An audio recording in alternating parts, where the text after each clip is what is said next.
जी है चंद सांसें या नबी तशरीफ ले आओ कि रस्ता तक रही है आपका बीमार की चौखट। हमारी कौम की भी सादगी देखिए, जहां नंगा आदमी देखा वहीं मुंह के बल गिर गए।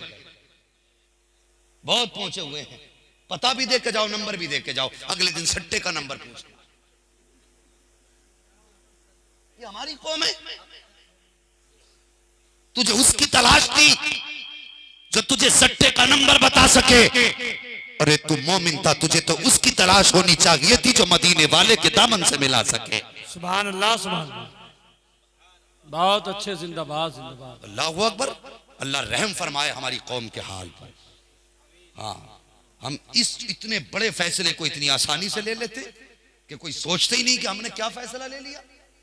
जिसके देखो हाथ में हाथ, और फिर उनका काम कौम को लड़ाने का है, उसे उसके खिलाफ खड़ा कर दिया, उसे उसके खिलाफ खड़ा कर दिया। और भाई सबसे बड़ी रस्सी मेरे मुस्तफ़ा के नाम की रस्सी है, हुजूर के इश्क की रस्सी है। चाहे वो कोई सिलसिला हो, बरकाती हो, चिश्ती हो, हशमती हो, रज़वी हो, कोई भी सही सिलसिला है, अल्लाहु अकबर, जो हुजूर की जात तक पहुंचता है, तो याद रखिए हर सिलसिला जाकर के हुजूर के कदमों से जोड़ता है, हर सिलसिला हुजूर के दामन से जोड़ता है। लेकिन शर्त यह है कि कोई भी उसके बीच में खराब सेब या खराब टमाटर नहीं होना चाहिए। अगर एक भी टमाटर खराब हुआ पूरी पेटी खराब कर देगा, एक सेब खराब हुआ पूरे ठेले को गला देगा।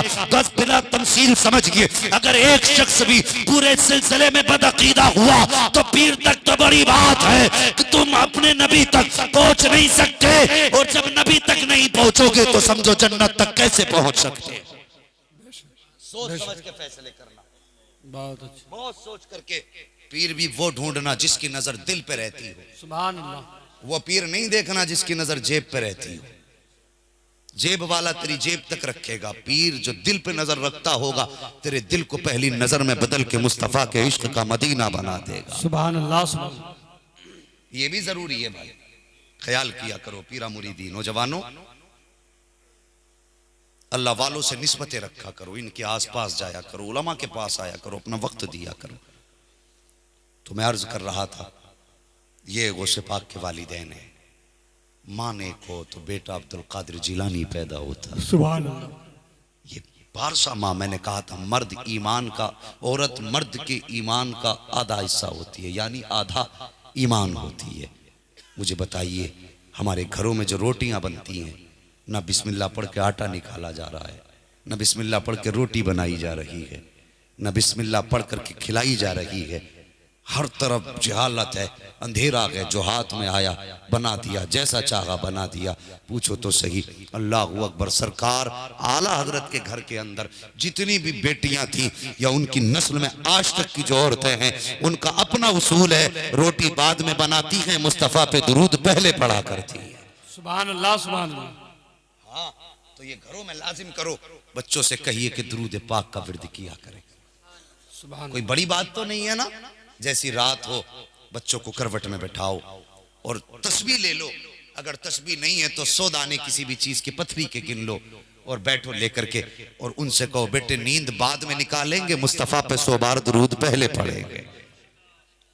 करेंगे इंशाअल्लाह इस अमल को इंशाअल्लाह। हाँ, हुजूर पे दुरूद पढ़ना जरूरी है। अल्लामा आलूसी रहमतुल्लाह तआला अलैह बहुत बड़े वली गुजरे। एक दिन एक जंगल से गुजर के जा रहे, जरूरत पड़ गई, बस्ती के करीब से गुजरे, नमाज का वक्त आ गया असर की। कौन सी है नमाज का वक्त? असर कब होती है पता ना? आधी नींद सोने के बाद है, सूरज छुपने से पहले जो नमाज होती है वो असर। ठीक है जी, कौन सी नमाज है? असर की नमाज। उन्हें असर की नमाज पढ़नी थी, वक्त कम था, वजू की जरूरत थी, पर तरफ तलाश में थे पानी के, दौड़े कहीं पानी मिल जाए, कहीं पानी का इंतजाम ना हुआ। अल्लाह अकबर। बस्ती के करीब गए, कुआं था, उसके किनारे पे गए, डोल और रस्सी नहीं थी, तलाश में थे कैसे पानी निकालो, जुस्तजू में थे। एक बच्ची 8 साल की छत पे खड़ी थी, उसने मौलाना को देखा, टोपी देखी, लिबास देखा, कहने लगी कि मौलाना क्या परेशानी है? आप फरमाने लगे बेटी कोई डोल रस्सी मिलेगी? कहा किस लिए? कहा वजू के लिए पानी पानी निकालना है। उसने कहा चेहरे से तो बड़े आलिम लगते हो। कहा हाँ बेटी, अल्लाह ने मुझे इल्म की दौलत से नवाजा है। उसके बाद का जब नमाज के पाबंद हो तो लगता है अल्लाह के नेक बंदे भी हैं आप। कहा बेटी बस अल्लाह ही जाने। कहा चाहिए क्या? कहा बेटी डोल रस्सी का इंतजाम हो जाता तो मैं वुजू कर लेता। बच्ची मुस्कुराई, मुस्कुरा के कहने लगती है मौलाना बस इतनी सी बात, पानी के लिए डोल रस्सी का इंतजाम नहीं कर पा रहे? बच्ची आगे बढ़ी है और बच्ची के मकान का जो छज्जा था वो कुएं के करीब था। उसने आने के बाद कुएं की तरफ रुख किया और मुस्कुराई, और मुस्कुराने के बाद जमीन की तरफ देखा। फिर कुएं में बच्ची ने थूक दिया। जैसी कुएं में थूक गया बच्ची का, पानी उबाल मारते हुए किनारे पर आ जाता है। बच्ची ने कहा हजरत जी अब जल्दी से पानी लीजिए और वुजू कर लीजिए। अल्लामा आलूसी ने वुजू तो किया लेकिन हैरत में थे, बच्ची का चेहरा देख रहे हैं। नमाज अदा की, नमाज के बाद आप वहीं पर ठहर गए। बच्ची ने कहा हजरत अब जाइए, क्यों रुके हुए हैं? आपने फरमाया था बेटी बता तो सही, तूने इस पानी को ऊपर कैसे कर दिया? वो कौन सी इबादत है जो तू करती है? अभी तुझ पे नमाज भी फर्ज नहीं हुई है, तुझ पे ज़कात भी फर्ज नहीं हुई है, तुझ पे रोजे भी फर्ज नहीं है, तुझ पे हज भी फर्ज नहीं है, मगर बेटी बता तो सही वो कौन सा अमल है जिसने तुझको इतना आला बनाया है कि तूने कुएं में थूक दिया है तो पानी ऊपर आ गया है? बच्ची ने कहा हजरत जी ये अमल न पूछिए, अपना सफर तय कीजिए। इमाम आलूसी फरमाते हैं कि बेटी बाद में जाऊंगा, पहले बता तो सही तेरा अमल क्या है? बच्ची कहती है हजरत कोई और अमल तो याद नहीं, लेकिन इतना जानती हूँ जब रात को बिस्तर पे लेटती हूँ तो मेरी माँ कहती है बेटी सोना बाद में है, पहले नबी पे 100 मरतबा दुरूद का तोहफा पेश करके सो। नारे तकबीर, नारे रिसालत, उलमाए अहले सुन्नत मसलके आला हजरत, जश्न गौसुल बरा कॉन्फ्रेंस, जश्न गौसुल बरा कॉन्फ्रेंस, फैदाने गौसे आजम, फैदाने गौसे आजम, नारे तकबीर, नारे रिसालत। अल्लाहू अकबर, ये बरकतें दुरूद पाक की। बहुत अच्छे। आज जवान को पता ही नहीं दुरूद पढ़ना है कि नहीं पढ़ना। हाँ, कल कितने लोग कहेंगे मौलवी बड़ा धूधाड़ आया था भाई, कुर्सी हिला दी। काम कुर्सी हिलने से नहीं चलेगा, काम तब चलेगा जब तेरा दिल भी हिले। ये कितना बदला मुझे बता। अल्लाह अकबर। सरकार गौसे पाक के वालिद ने हर शर्त मंजूर की ताकि सिर्फ एक सेब की तलाफी हो सके, एक सेब की तलाफी हो सके। और फिर पूरी जिंदगी गौसे पाक ने माँ की खिदमत में गुजारी। कहने लगे माँ इल्म दीन सीखना चाहता हूँ। माँ ने कहा लख्ते जिगर नूरे नजर तू ही सहारा है, तू चला जाएगा दिल नहीं लगेगा। कहने लगे माँ मुझे इजाजत दे, मैं इल्म दीन सीखना चाहता हूँ। अल्लाह अकबर। माँ ने कहा ठीक है बेटे मंजूर है। माँ ने 40 अशरफी आपकी सदरी में रख के चली और बाकी आपके भाई के हिस्से की जो थी वो रोक दी आपकी वालिदा ने। और जब चलने लगे, गौसे पाक जानते थे ये सफर आखिरी है, आज के बाद फिर माँ से मुलाकात नहीं होगी। अल्लाह अकबर। जब जाने लगे तो माँ ने आवाज दी अब्दुल कादिर जी अम्मी। मुड़ के पीछे देखा तो माँ ने बाजू फैला दिए, आ मेरे सीने से लग जा। दौड़ के आए, माँ से लिपट गए, माँ के दामन से लिपट के रोए। फिर दूसरी मर्तबा कहा जाओ बेटे तुम्हारा खुदा हाफिज है। फिर बेटे को भेजा, बेटा फिर कुछ दूर चला। माँ ने फिर कहा अब्दुल कादिर एक बार और आ जा, मुझे बता ये माँ बाप का रिश्ता क्या है औलाद से। कभी इस दर्द को महसूस किया हमने? आज लोग फोन करके कहते हैं हजरत हमारा बेटा रोटी नहीं देता, हमारा बेटा हमें मार रहा है, हमारे बेटे ने हमें गालियां दी हैं। तो उस वक्त डूब जाने को दिल करता है। ये उम्मत इस नतीजे पे पहुंच गई कि अपने माँ बाप को अपने हाथों से मार रही है। जिस मजहब ने हर बाप को इज्जत दी, आज उसी मजहब में माँ बाप की इज्जत नहीं। हमें हुआ क्या है जवानों? तरक्की चाहते हो तो माँ बाप के कदमों में बैठा करो।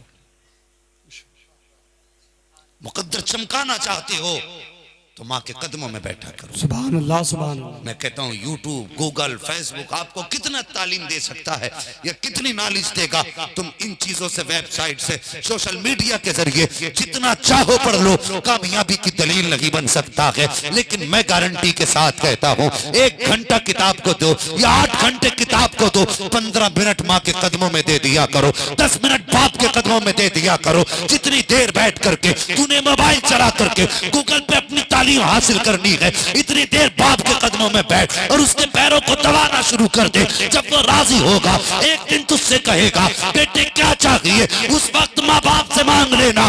खुदा की कसम जो इनकी जबान से निकल जाएगा, तुझे मौत नहीं आ सकती जब तक तेरे आंगन में उतार नहीं आ जाए। नारे तकबीर, नारे रिसालत, उलमाए अहले सुन्नत, अज़मते वालिदैन, जश्न गौसुल वरा कॉन्फ्रेंस। एक शहर का नाम सुना होगा, बुस्ताम। सुभान अल्लाह, एक बुजुर्ग हैं, नाम है बायजीद। सुभान अल्लाह, सुभान अल्लाह। अल्लाह अकबर। अल्लाह के बहुत बड़े वली गुजरे। सुनना मेरी बात जरा गौर से, बहुत बड़े वली अल्लाह के गुजरे हैं ये। एक दिन माँ के कदमों में बैठ गए। कभी बैठे हो माँ के कदमों में? बैठ के देखना, जब से बड़े हुए हैं हमें माँ की गोद में सर रखने का मौका ही नहीं मिला।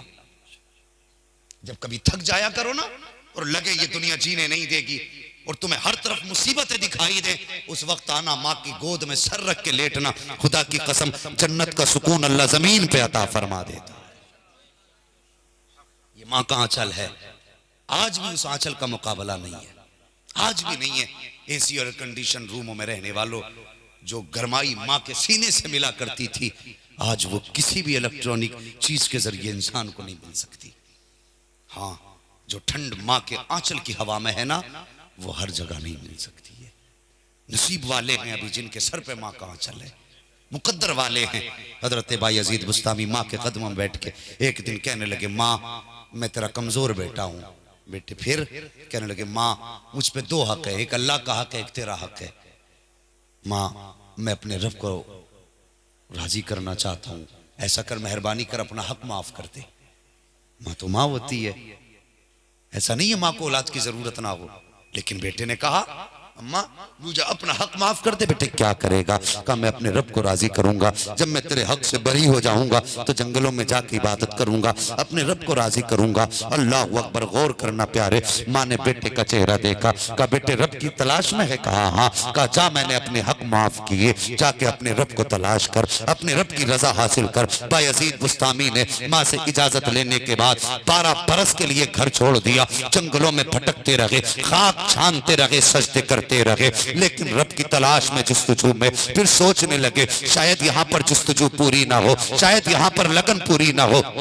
ये सोच करके आपके दिल में ख्याल आया, चल दूसरी जगह पे रब को तलाश करते हैं। ये कह के जब आपने वो जंगल छोड़ा है, इत्तेफाक से अपनी बस्ती के पास से गुजरने लगे। जब बस्ती के पास से गुजरे हैं, हजरत बायजीद बस्तामी रहमतुल्लाह तआला अलैह गुजरते गुजरते निगाह पड़ी है, सामने अपना घर नजर आ जाता है। जैसे अपने दरवाजे पे निगाह पड़ी है, माँ की याद आ जाती है। 12 बरस गुजर गए हैं, अल्लाह जाने माँ होगी कि नहीं होगी। 12 साल गुजर गए, माँ जिंदा है कि नहीं है। इसी इसी जुस्तजू में आपके दिल में ख्याल आया, चल बायजीद बुस्तामी एक बार चल के देख तो ले। अपने दरवाजे पर आए हैं, वो बोसीदा चौखट, वो पुराने किवाड़, वो गिरती हुई मिट्टी, वो बहता हुआ पानी और उसमें जाती हुई मकान की खाक आप देख रहे हैं। आप दरवाजे पे आए हैं, रात का आधा हिस्सा गुजर चुका है। आकर के दरवाजे पे हाथ मारा, दरवाजा बंद था। ख्याल आया बायजीद दरवाजा खटखटा न देना, कहीं ऐसा ना हो माँ आराम में हो और तेरे दरवाजा बजाने से माँ की नींद खुल जाए।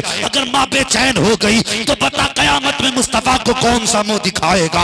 अल्लाह अकबर। ये बायजीद बुस्तामी की सोच है, मुझे बता तो सही। उसके बाद बायजीद बुस्तामी खड़े रहते हैं, इंतजार करते हैं, माँ जब उठेगी तब आवाज दूंगा। फरमाते आधी रात गुजर गई, तहज्जुद का वक्त आ गया। अचानक मैंने देखा नाली में पानी बह रहा है, मैं समझ गया मेरी माँ तहज्जुद के लिए उठी है, तहज्जुद के ख्याल से माँ उठी है। आप फरमाते हैं मैंने माँ को आवाज दी, फरमाते हैं सिर्फ आवाज दी थी, नाम नहीं बताया था। और एक रिवायत के मुताबिक सिर्फ दरवाजा खटखटाया है, अंदर से बूढ़ी माँ की आवाज आती है, बेटे बायजीद आ गए हो। अल्लाह अकबर। इतना सुनना था, माँ की आवाज सुन करके बायजीद बुस्तामी जमीन पे गिर जाते हैं, चीख मार कर रोने लगते हैं। माँ ने दरवाजा खोला है, अल्लाह अकबर। बेटे को देखकर जमीन पे पड़ा है। मुझे बता तो सही, ये बायजीद बुस्तामी की माँ है।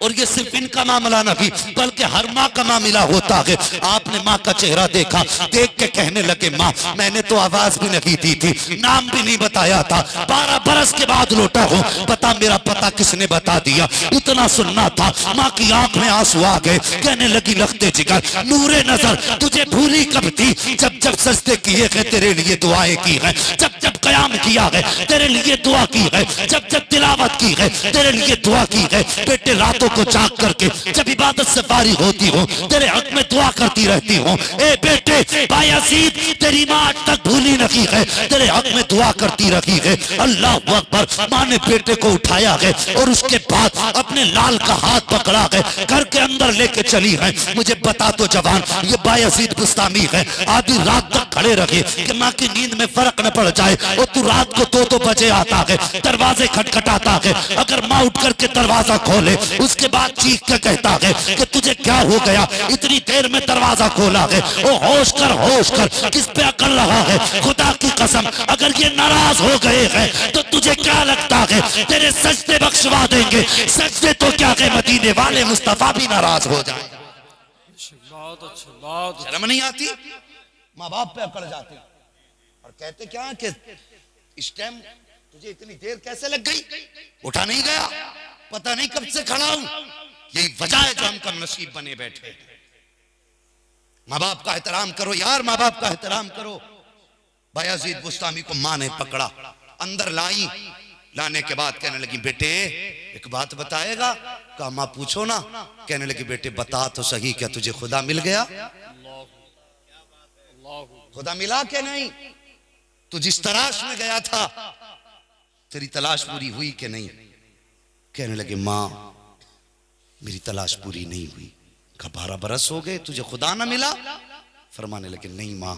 कहने लगे गोद में सर रखा, यूं झुका के बैठाया, गोद में सर रखा, माँ ने कोनिया बायजीद की कमर पे रखी और उसके बाद हाथ उठा के रोना शुरू कर दिया। कहती है या अल्लाह मेरे परवरदिगार तू खूब जानता है मेरा बेटा 12 बरस तक तेरी तलाश में जंगलों की खाक छानता रहा। ए मेरे मालिक मैंने 12 साल तुझसे रोटी का सवाल नहीं किया, मैंने 12 साल तुझसे अपनी सेहत तंदुरुस्ती न मांगी, तुझसे अपनी जिंदगी का ऐश नहीं मांगा। ए मेरे परवरदिगार आज तक मैंने तुझसे 12 बरस में अपने लिए कुछ नहीं मांगा है। आज एक मजबूर माँ है, मेरे मालिक मेरा चेहरा देख, मेरे चेहरे पे झुर्रियां पड़ चुकी हैं, गाल पिचक चुके हैं, दांत टूट चुके हैं। या अल्लाह मैं तेरी कमजोर बंदी हूँ, मेरे लिबास को देख कितना पुराना लिबास है। ए मेरे परवरदिगार आज मैं तेरी बारगाह में सवाल करती हूँ, मेरे मालिक मेरा बेटा जो 12 बरस तक ढूंढता रहा और वो इसे ना मिल सका, आज अपने करम से दे दे। बायजीद बुस्तामी कहते हैं पहला आंसू गिरा, दूसरा कतरा गिरा, तीसरा कतरा गिरा। फरमाते माँ रोती गई, आंसू बहाती गई। फरमाते हैं जैसे जैसे माँ के आंसू के कतरे मेरी कमर पे गिरते जाते थे, हर धड़कन से अल्लाह अल्लाह की सदा आती जाती थी। फरमाते कि माँ ने चेहरे पे हाथ फेरा और उसके बाद कहा था बायजीद बता तो सही अब तेरा क्या हाल है? फरमाते मैंने कहा ए माँ जो 12 बरस में न पा सका वो आज 2 मिनट में तेरी गोद में आके पा लिया। नारे तकबीर, नारे रिसालत, उलमाए अहले सुन्नत, मसलके आला हजरत, अज़मते वालिदैन, जश्ने गौसुल वरा कॉन्फ्रेंस, नारे तकबीर, नारे रिसालत। अल्लाह अकबर। ये माँ है और यार आज भी अगर माँ आंख में आंसू लेके बेटे के लिए दुआ कर दे तो नबुव्वत का दरवाजा बंद है, विलायत का दरवाजा खुला है। लेकिन शर्त है इनसे लेने वाला होना चाहिए, लेने वाला होना चाहिए। वो लोगों माँ बाप के सामने कभी हाकिम बन के ना आया करो, कभी जिम्मेदार बन के ना आया करो। अगर तेरी कमाई 1 लाख रुपए नहीं 3 लाख रुपए भी है, जब भी माँ के सामने आना तो अपनी सारी अकड़ छोड़ दे, बाजुओं को समेट ले। जैसे बचपन में माँ के आंचल में आया करता था, आज भी ऐसी आके बैठ। खुदा की कसम जब तू इनकी बारगाह में छोटा बन के आएगा अल्लाह तुझे जमाने में बहुत बड़ा बना डालेगा। सुभान अल्लाह, सुभान अल्लाह। वो मेरे हुजूर ने फरमाया, फरमाते जिसके लिए माँ बाप आखिरी सांस में दुआ कर दें हाथ उठा के, शर्त यह है ईमान वाला। ये मैं जितनी बात करूंगा ईमान वालों के ताल्लुक से करूंगा। कोई ये ना समझे कि साहब हर कोई इस फजीलत का मालिक होगा। सुने मेरे हुजूर ने फरमाया जो भी कोई माँ बाप की जिंदगी के आखिरी लम्हात में हो, ऐसा शख्स हो जिसके लिए माँ बाप हाथ उठा के दुआ दे दें और उसके बाद वो इंतकाल कर जाएं। फरमाया गया जब क़यामत का दिन होगा, दुनिया अपने शफी को तलाश करेगी, मैं उस शख्स को तलाश करूंगा जिसके हक में माँ ने आखिरी लम्हों में दुआएं की होंगी। सुभान अल्लाह, सुभान अल्लाह। या बाप ने दुआ की होगी, आखिरी सांस पे माँ बाप ने औलाद के हक में हाथ उठा के इतना कह दिया हो, या अल्लाह मैं इससे राजी हूं। मुस्तफा फरमाते सब जन्नत को ढूंढेंगे, मैं उस जन्नती को ढूंढूंगा। सुभान अल्लाह। और फिर हुजूर ने फरमाया यूं उसके हाथ में हाथ डालूंगा मैं और पकड़ के रब की बारगाह में लाऊंगा, कहूंगा या अल्लाह ये मेरा वो बंदा है जो उस हाल में दुनिया से आया जिस हाल में इसके माँ बाप इससे राजी थे। सुभान अल्लाह। हुजूर फरमाते हैं उसकी शफाअत कराऊंगा और शफाअत कराने के बाद उसे कौसर पिलाऊंगा, अपने हाथ से जाम पिलाऊंगा और फरमाते हैं हाथ पकड़ के जन्नत तक लेके जाऊंगा। और फिर फरमाया उसके बाद उसके यहाँ बोसा दूंगा पेशानी पे और खुद हाथ पकड़ के उसे जन्नत में दाखिल करके वापस। अल्लाह अकबर, वो तो निहायत सस्ता सौदा बेच रहे हैं जन्नत का, हम मुफलिस का मोल चुकाएं, अपना हाथ ही खाली है। वो कितना कम नसीब है जिसने माँ बाप की जिंदगी पाई और उन्हें राजी करके जन्नती ना हो सका, उससे बड़ा कम नसीब कोई नहीं है। याद रखना मेरे भाई, तुम्हें ठेकेदार कहने वाले, प्रधान कहने वाले, जिम्मेदार कहने वाले, सेठ कहने वाले हजारों मिलेंगे, अगर माँ बाप चले गए तो मोहब्बत से बेटा कहने वाला फिर कोई नहीं मिलेगा। ये याद रखना, अगर ये चले गए फिर कोई नहीं मिलेगा। आज अगर ये है इनकी कदर कर लो, घर जाना, कितनी भी नाराजी है इनके कदमों में बैठना और इनको राजी कर लेना। अगर माँ मुस्कुरा दे, खुदा की कसम मरने से पहले अल्लाह तुझे जन्नत ही बना देगा। हाँ, माँ बाप को राजी करें, माँ बाप की कदर करें। गौसे पाक माँ के कदमों से लिपटे, दामन से लिपटे, जाने लगे। माँ ने कहा अब्दुल कादिर जी अम्मी का हाथ में हाथ दो, एक वादा कर बेटे। आपने हाथ में हाथ दे दिया, अम्मी बोलो। कहने लगी वादा कर कभी जिंदगी में झूठ नहीं बोलेगा। कितना बड़ा वादा था बेटे, जिंदगी में कभी जोर से झूठ नहीं बोलेगा। माँ थी, ये सबक देखो, एक सबक में कितनी चीजें पोशीदा थी। हर फसाद, हर गुनाह की बुनियाद झूठ होता है। माँ ने कहा अब्दुल कादिर झूठ नहीं बोलना है। कहने लगी माँ तेरा बेटा हूं, जब तुझसे मिलूंगा इस हाल में मिलूंगा कि तुझसे कभी बेटे को शिकायत नहीं होगी। ये कह के जब निकले, रास्ते में तुमने सुना होगा डाकुओं ने घेर लिया, कुछ है क्या गए कि 40 अशरफी बच्चा है, छोटा समझ के छोड़ दिया, चले गए। बाद में पकड़ा, फिर पूछा कहाँ है कि दिखा। आपने खोली सदरी, सामने डाल दिए। डाकुओं का सरदार रोने लगा। उसने कहा बच्चे बता तो सही, तू अगर चाहता तो ये अशरफी बचा के ले जाता, तूने मुझे बताया क्यों? आप फरमाने लगे मैं घर से चला था, मेरी माँ ने वादा लिया था बेटे झूठ नहीं बोलना है। फरमाते अगर झूठ बोल देता तो मैं अपनी माँ को कौन सा चेहरा दिखाता। इतना सुनना था, डाकू के सरदारों की चीख निकल गई। कहने लगा अफसोस है कि तू माँ का वादा ना भूल सका, हम खुदा से किया वादा भूल गए हैं। कहने लगा बच्चे सफर पे बाद में जाना, पहले हाथ बढ़ा के तौबा करा के हमें भी अपनी जमात में शामिल। नारे तकबीर, नारे रिसालत, नारे रिसालत, जश्न गौसुल वरा कॉन्फ्रेंस मसलके आला हजरत। भाई कोशिश करें, माँ बाप की खिदमत करें, झूठ से बचे।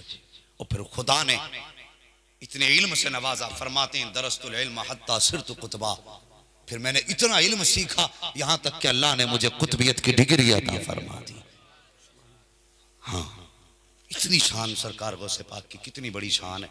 कौन बयान करे, कहां तक बयान करे। ओ यार, जिसके इशारे से मौत और जिंदगी खेला करती हो, फिर उसकी शान का अंदाजा कौन लगा सकता है? कोई लगा सकता है उसका अंदाजा? अल्लाह अकबर। मगर देखो पूरी जिंदगी लोग कहते हैं कि जो वली होता है, आलिमों की लाइन अलग, वलियों की अलग। इन उलमा से पूछिए, जमात बैठी उलमा की, इनसे पूछिए। गौसे पाक सिर्फ वली ऐसे ही नहीं थे, मज़ार पे बैठने वाले नहीं थे, बल्कि सरकार गौसे पाक बाज़ाब्ता तौर पर मदरसे में पढ़ाया करते थे, दरस हदीस दिया करते थे, दरस कुरान दिया करते थे। इतने बड़े आलिम थे गौसे पाक। आज बिला वजह का रोला लगा रखा है, शोर मचा रखा है कि बस वलियों की और पीरों की, मौलवियों की लाइन अलग नहीं। इल्म विलायत की पहली सीढ़ी है। समझ रहे हैं? इल्म विलायत की पहली सीढ़ी, अगर इल्म नहीं तो फिर वली भी नहीं है। ये भी सुन लीजिए, अगर इल्म नहीं तो वली भी नहीं। कोशिश करें बच्चों को तालीम से हम किनार करें। आज हमारी सोसाइटी में बहुत कम लोग तालीम की तरफ जा रहे हैं। ये आखिरी बात कह दूं, इल्म हासिल करो, बच्चों को पढ़ाइए। हमारे शरीफ का बड़ा प्यारा नारा है, वो कहते हैं आधी रोटी खाएंगे बच्चों को पढ़ाएंगे। तुम क्या जानो बच्चों की तालीम की कदर क्या है। आज आधा पेट रोटी खाइए, बच्चों को इल्म सिखाइए, इनके हाथ में कलम दीजिए। अब जंग तोपों की नहीं है, अब जंग तलवारों की नहीं है, अब यार जंग परमाणु बम तक की नहीं रह गई है, अब जंग कलम की है। जिसके हाथ में कलम होगा वो कौम फतह पा जाएगी। हमारी कौम तालीम में पीछे है, पढ़िए, आगे बढ़िए। और जब तालीम होगी अपना हक आप ले सकते हैं। अगर तालीम नहीं तो हक नहीं ले सकते। बच्चों को पढ़ाइए। माँ बाप को लालच होता 200-300 रुपए की मजदूरी की खातिर बच्चों की जिंदगी तबाह कर देते। 300 रुपए में एक वक्त का खाना मिलेगा, लेकिन तूने बच्चे के 50 साल तबाह कर दिए। बच्चे के 50 साल बर्बाद कर दिए हमने। कोशिश करें बच्चों को पढ़ाएं, उन्हें इल्म की दौलत दें। और इल्म हम ये नहीं कहते कि सिर्फ कुरान पढ़ाओ, कुरान के साथ साथ हिंदी इंग्लिश सब पढ़ाइए जितना ज़रूरत है ज़िंदगी की। और आला हजरत ने तो फरमाया है हर इल्म इल्म दीन है, अगर नेक नियत से हासिल किया जाए। अगर तुम्हारी नियत इस्लाम की इशाअत हो, मिल्लत की आपकी नियत मिल्लत की भलाई हो, तो फरमाते मैथ भी इल्म दीन है और इंग्लिश भी इल्म दीन है, हिंदी भी इल्म दीन है। वो तन्हा आला हजरत की जात है जिसने हर इल्म को इल्म दीन कह करके उसको इज्जत अता फरमाई। पढ़ाइए बच्चों को, पढ़ाएंगे इंशाअल्लाह। बोलो इंशाअल्लाह। हम साल में 2 लाख रुपए जलसे पे खर्च करते हैं, कीजिए। अगर ये जलसे नहीं होंगे तो ये सबक कहां से मिलेंगे? ये भी जरूरी है, लेकिन कोशिश कीजिए एक झटका इसी तरह का साल के बीच हिस्से में भी लगाओ। और देखो गरीब कोई बच्चा ऐसा है जो तालीम में अच्छा हो, अच्छे नंबर से स्कूलों में पास होता हो, सहन अच्छा हो, लेकिन पैसे की वजह से आगे नहीं बढ़ पा रहा हो, तो मेरी कौम थोड़ी सी मेहनत कर ले, उस गरीब को पैसे की मदद दे दे। हो सकता है तेरे 1 लाख की मदद कौम के लिए कुछ भलाई का सामान पैदा कर दे, कौम के लिए तरक्की का कोई जरिया बन जाए। अल्लाह तौफीक देगा और तुम्हारे 1000 से या 1 लाख से किसी गरीब की मदद हो जाएगी तो याद रखना इधर गरीब भी राजी हो जाएगा, उधर मदीने वाला मुस्तफा भी राजी हो जाएगा। तालीम का शौक पैदा करें, इल्म सीखें, आगे बढ़ें। गौसे पाक ने इतना इल्म सीखा, फरमाते हैं हत्ता सिरतो कुतबा, यहाँ तक के मुझे अल्लाह ने कुतबियत अता फरमा दी। सरकार गौसे पाक कुतुब बने। अल्लाह अकबर। विलायत का आला मयार पे गौसे पाक हैं। और फिर अल्लाह ने ये शान अता फरमाई। तकरीर फरमा रहे हैं, तकरीर फरमाते फरमाते रब ने गौसे पाक के दिल पे इल्हाम फरमा दिया, महबूब मेरे अब्दुल कादिर आज ऐलान कर दे और दुनिया को ये बबांगे दोहल बता दे, कदमी हादी अला रक़बती कुल्ली वली अल्लाह। अल्लाहु अकबर। फिर अब्दुल कादिर जिलानी से ये ऐलान कराया गया, कह दो मेरा ये कदम हर वली की गर्दन पर है। फरमाया गया जो गर्दन झुका देगा वो अब्दुल कादिर तेरा हो जाएगा, जो तेरा हो जाएगा वो मेरा हो जाएगा, और जो तेरा नहीं होगा वो अब्दुल कादिर मेरा भी नहीं हो सकता है। फिर ये ऐलान कराया गया, फिर ये ऐलान हुआ। अल्लाहु अकबर। और गौसे पाक के आगे सारे वलियों ने अपनी गर्दनें झुका दी। आला हजरत बरेली शरीफ से आवाज आती है जो वली कबल हुए बाद हुए या होंगे सब अदब रखते हैं दिल में मेरे मौला तेरा। वो लोगों सरकार गौसे पाक की जात बड़ी दब जात है। फरमाया गया ए ईमान वालो इस्लाम में पूरे पूरे दाखिल हो जाओ। मेरे भाइयों अपने हुजूर की ज़िंदगी को अपनाओ। जवानों बुजुर्गों से प्यार ज़रूर करो, लेकिन सिर्फ करामतें सुनने के लिए नहीं, इनकी ज़िंदगी को भी समझिए, इनके अपनी ज़िंदगी के जो उसूल थे उसे जानिए। इन्होंने माँ बाप का एहतराम कैसे किया वैसे ही हमें करना है, इन्होंने ज़िंदगी कैसे गुजारी वैसे ही हमें भी गुजारनी है। ये कोशिश करें और ऐसी ज़िंदगी गुजारेंगे तो कसम खुदा की मरने की देर है, आँख कब्र में खुलेगी बाद में मदीने वाले मुस्तफ़ा पहले आ जाएंगे। वरना 11वीं का खाते खाते मर गए, ऐसे ही इंतकाल हो जाएगा। मौला करीम मेरी गुफ्तगू पे पहले मुझे अमल की तौफीक अता फरमाए और उसके बाद पूरी उम्मत मुस्लिमा को अमल खैर की तौफीक अता फरमाए। बस जो हुए गलत उनको माफ़ फरमाए रब्बे कायनात। ज़िंदगी ने दिया साथ, फिर होगी मुलाकात। चमन रहा फूल खिलेंगे, ज़िंदगी रही फिर मिलेंगे। मुसाफिर हैं हम भी, मुसाफिर हो तुम भी, किसी मोड़ पर फिर मुलाकात होगी। सारे लोग कलमा शरीफ पढ़ लीजिए, ला इलाहा, और जोर से ला इलाहा इल्लल्लाहु मुहम्मदुर रसूलुल्लाह व मा अलैना इल्लल बलाग।